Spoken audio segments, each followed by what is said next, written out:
Hey everybody, it's Steve and Michael for chapter 24 of Tales from the CRIP. Today in the studio audience we have Miss Susie Gibbs. Clapping for Susie. So Saturday night here, and it's starting to cool off. How was your week? It was interesting. If you are friends with me on Facebook, then you know my week, and I can't rehatch that again. It was a little, too emotional, so I don't feel like it. Yeah. So if you want to check out Steve's Facebook, we had a mild case of a family member who would like stuff when things transpire, so we won't go into that. But we do have a couple comments and a question actually from the web. Robin Webb Mitchell says on Tales Tonight, I would like to know how you two met and when did you know you both wanted to spend your lives together as a married couple? Well, I went ahead and said, actually we covered that in chapter either 3 or 4, Robin, so not to bore the others, but check it in there. You know, we met in Vegas, blah, blah, blah. But when did you figure out that we wanted to live our lives as a happily married couple? You know what? That's a weird thing to talk about, and it's a hard thing for me to explain. But I knew when we met in Vegas, and it's really funny that when you moved here, that I had been with somebody for 7 or 8 years, and we never had anything. Me and him never had anything together. And when you first moved here, we had a joint checking account. I did that. They had asked me, and I said, "Oh yeah, no." And it was just so weird. I knew how you know from the very beginning, and I did. Absolutely. And then the day after I got here, he left for Oklahoma doing training sessions, and I went through the entire house to find out if he was crazy shit. Oh, St. Louis, yeah. I went through everything, every piece of paper, every bank statement. Like I said, if you invite me to your house, I will snoop in your bathroom. I'm just that person. I'm not even apologizing for it anymore. So when I'm coming over, just put your bad shit away or leave it out. It's more interesting for me, But it was hard because you found out I didn't care, and I didn't hide anything. Well, I didn't find anything either, so that was good too, like a carved head or something. They don't know with these freaks. Nancy Toomis replies, I hope you both realize how much you are both loved. Thank you, Nancy. Did you have any precautions? Do you have to take any precautions for Steve so he doesn't develop bed sores? This is the first clinical question. Oh, well, I do move around. I have to turn over and stuff. And you put lotion on my ass. I rub the lotion on the skin. That's what he's told her, get the hoof. Yeah, it does it whenever it's told. Nancy's cousin has MS for over 30 years and has been in assisted living for most of it. Doesn't walk at all, can't really even speak, and it's very sad. Ooh, could you imagine you not being able to speak? I don't think you could be that lucky. Oh, yeah. Yeah, sorry. The good Lord hasn't graced us. Please no, you poor dears are not safe. That's a red Solo cup drink. However, can't really speak is very sad. But you and Steve give inspiration to others. Mike, you are an inspiration to all caregivers. Love you both. I will have to say though, clinically and technically, there is this thing called this.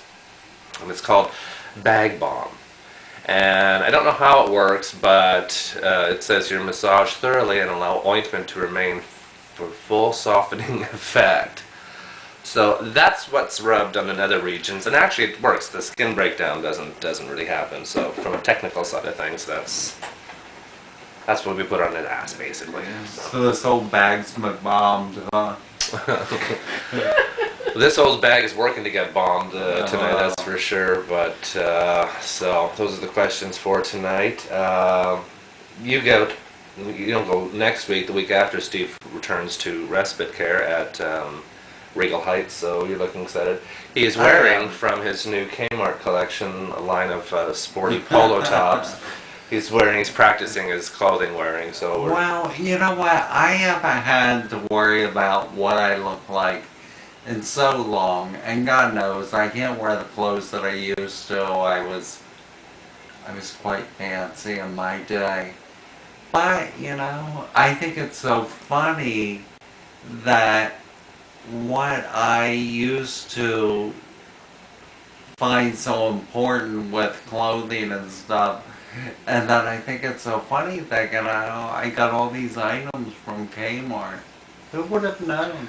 we have a Kmart around 15 minutes walking from the store, but Steve wanted to actually pick out his stuff, so he went on the Kmart online site and he picked out all these fancy clothing, 6 tops, 6 pants that we got for $120. Which, it's a score. I mean, it's very much a score, but we were laughing that back in Mr. Fancy's day, he would have spent that on a tie. On a tie and a pair of and underwear. a pair of socks. It's So weird. fancy.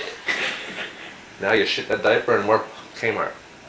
Well, Good times. sometimes it's designers, sometimes it's adult diapers. You never know. There are designer adult diapers. The Depends is much better than the other market brands. You know what? When I was 20 and drank like a fish, That's when you should I have would diapers. have wished that I had had an adult diaper. Because you just lay there and pee and you're perfectly fine. You would have made that diaper sound in your leather pants. But but I bet they're made better than they used to be though. They are. Because it is pretty amazing. Absolutely. Any tales of wisdom for the upcoming week for your many, many fans? Oh, I have to be honest. I think a lot of people know how my week has been. But, try to make sure that you are surrounding yourself and make sure that even though it's family or something like that, make sure that you know who they are.